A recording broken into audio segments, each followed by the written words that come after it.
बिस्मिल्लाहिर्रहमानिर्रहीम। अस्सलाम वालेकुम। इस वक्त इजराइल में आधी रात को खलबली मच गई है। खलबली क्यों ना मचे, आधी रात को इजराइल में एक ड्रोन दाखिल हुआ है और आप इमेजिन करेंगे कि जब ड्रोन प्राइम मिनिस्टर के घर के आगे पीछे आ जाए तो पूरी एजेंसियों की दौड़े लग जाती है और सारे सिस्टम की।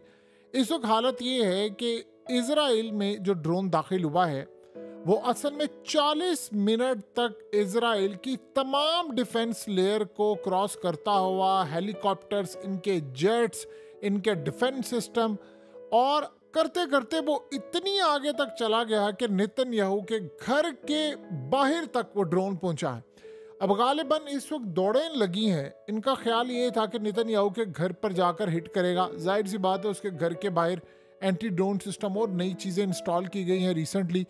जब आपको पता है कि रिसेंटली हमला हुआ था तो उसके बेडरूम की जो खिड़की थी वहाँ पर जाकर हिट हुआ, शीशे भी टूट गए, लेकिन वो बुलेट प्रूफ था, बच गए।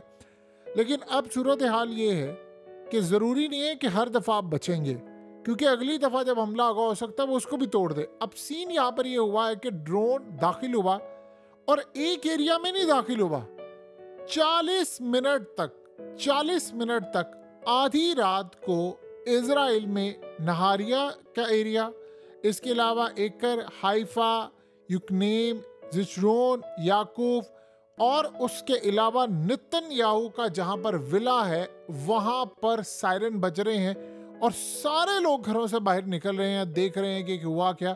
फिर एक जगह जाकर इनकी हाइफा के करीब एक मिलिट्री बेस थी, वहां पर जाकर उसको हिट किया और वहां पर फौजियों को मारा है, बुरी तरह वहां पर जाकर हिट किया।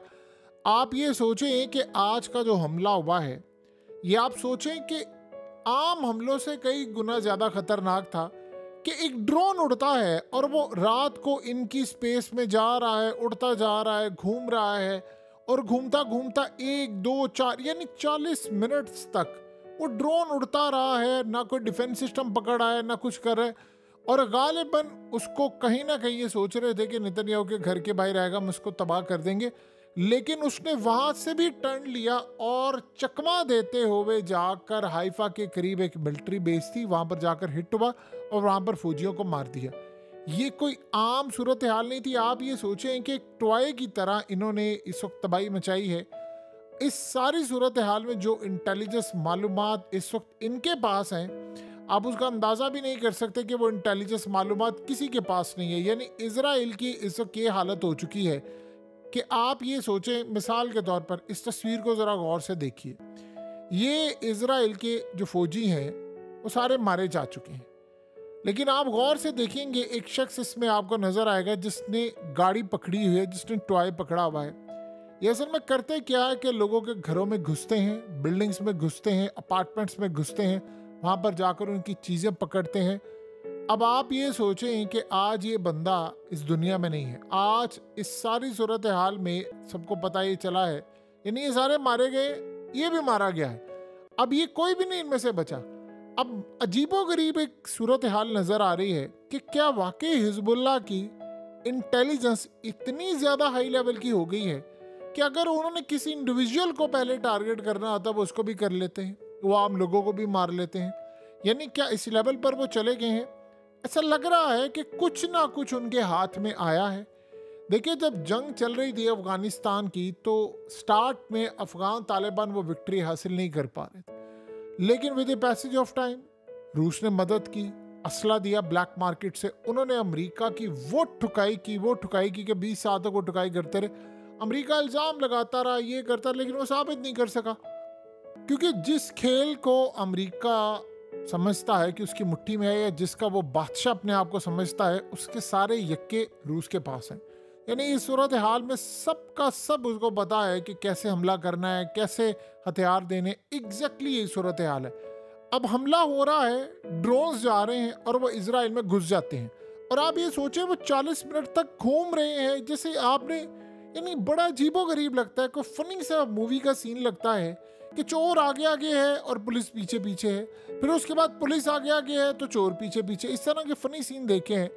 अब इस सूरत हाल के अंदर ऐसा लग रहा है कि इजराइल आगे आगे है, यानी चोर आगे आगे है तो पीछे हिजबुल्लाह है। उनके कभी रॉकेट्स आगे, अब वो छोटे से ड्रोन्स हैं, वो कभी वहाँ चले जाते हैं, वहाँ चले। रिसेंटली नेतन्याहू ने कहा था कि मुझे रिपोर्ट दी जाए कि कैसे मेरे घर पर हिट हुआ था, और मुझे ये भी बताया जाए कि कैसे ड्रोन्स आकर हिट होते हैं और ये पकड़े नहीं जाते। यानी नेतन्याहू इतना फ्रस्ट्रेट था, इतना ज़्यादा फ्रस्ट्रेट था कि उसको ये लगता है कि कहीं मेरे खिलाफ कोई खिचड़ी तो नहीं पकड़ी।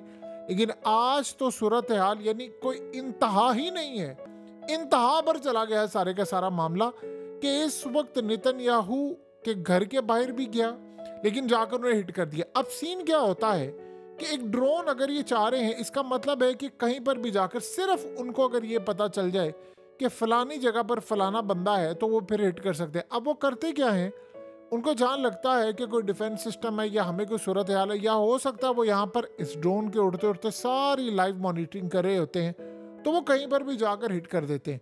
ये ऑप्शन ही है इनके पास, काफ़ी देर से ये ड्रोन्स हैं और ये टेक्नोलॉजी का इस्तेमाल करें और बुरी तरह इसराइल को हिट करें। लेकिन अब इंतहा हो चुकी है इसराइल के लिए भी, क्योंकि उनको इस बात का अच्छी तरह अंदाज़ा हो गया है कि आज नहीं तो कल नेतन्याहू ने हिट हो ही जाना है। किसी जगह पर हिट हो जाए, क्या मामला हो जाए, कितनी देर तक आप उसको बंकर में छुपाएंगे। अब इस सूरत हाल में एक बड़ी अजीबोगरीब मामला भी सामने आता है।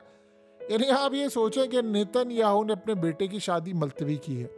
अब दो ही हल है, या तो बेटा कुंवारा रहे या गर्लफ्रेंड के साथ रहे, यानी उसको गर्लफ्रेंड बनाकर रखा रहे, या फिर ऐसी सूरत हाल है कि भाई आप बंकर में जाकर करें, यानी ज़ेरे ज़मीन करें। और अन करीब अब सिस्टम ये होने वाला है कि हिजबुल्लाह के पास आपको ऐसे हथियार भी नज़र आएंगे, क्योंकि रूस की जानिब से भी सप्लाई जारी है, अमेरिका इल्ज़ाम लगा रहा है ईरान की जानिब से भी, जो जिस तरह इनके बंकर बस्टर बम थे जो इन्होंने मारे, और जाकर आपको पता है कि हसन नसरुल्लाह को इन्होंने उड़ाया ही उसी से था। इस सारे के सारे मामले में इनके पास भी सूरत हाल आ सकती है। यानी कोई ऐसी दो राय नहीं है कि मामला ऐसे ना हो और वो जाकर हिट ना करें।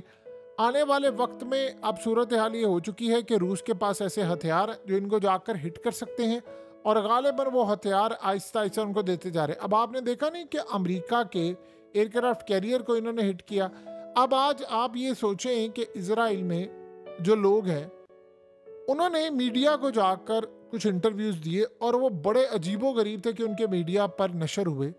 उसमें वो कई लोग वहाँ पर ये कह रहे थे कि हमारे पास शेल्टर्स नहीं है, और ये वर्ड उन्होंने इस्तेमाल किया कि जैसे कुत्ते ज़मीन पर लेट जाते हैं, हम इन कुत्तों की तरह लेट जाते हैं और हमारे ऊपर से मिसाइल गिर रहे होते हैं या रॉकेट जा रहे हैं, ये हमारा डेली बेसिस का काम हो गया।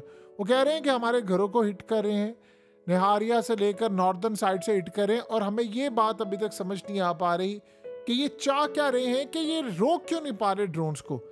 आप ये सोचें कि इजराइल के पास जो maximum defence layer security system था, ये सारा कुछ था, वो कंप्लीट हो चुका है।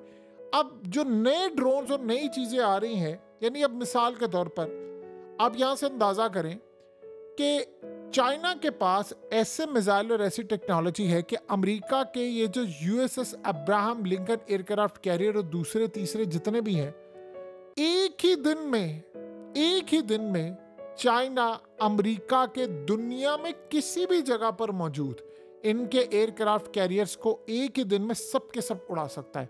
यानी चाइना के पास ये लोकेशन भी है, कैपेसिटी भी है, और उसको अमेरिका का कोई डिफेंस सिस्टम नहीं रोक सकता।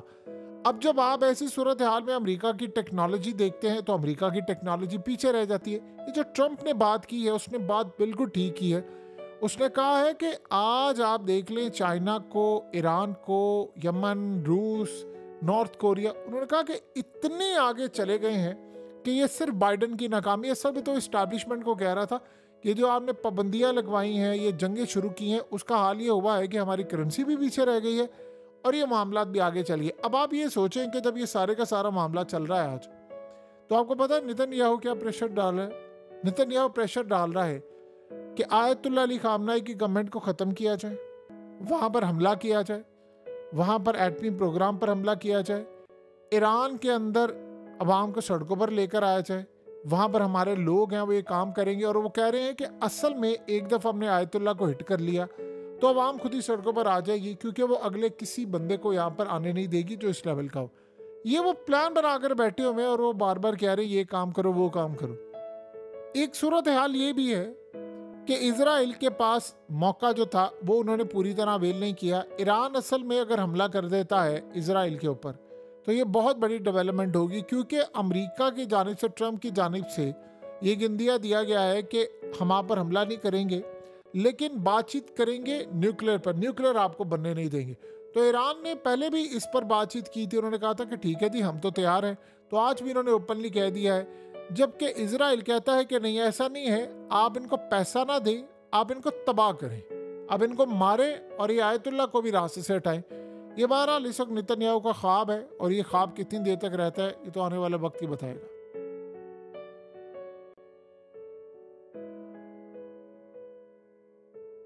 हकीकत टीवी को सब्सक्राइब करना मत भूलें, वीडियो को लाइक करें, शेयर करें और कमेंट सेक्शन में अपनी राय का इजहार ज़रूर करें।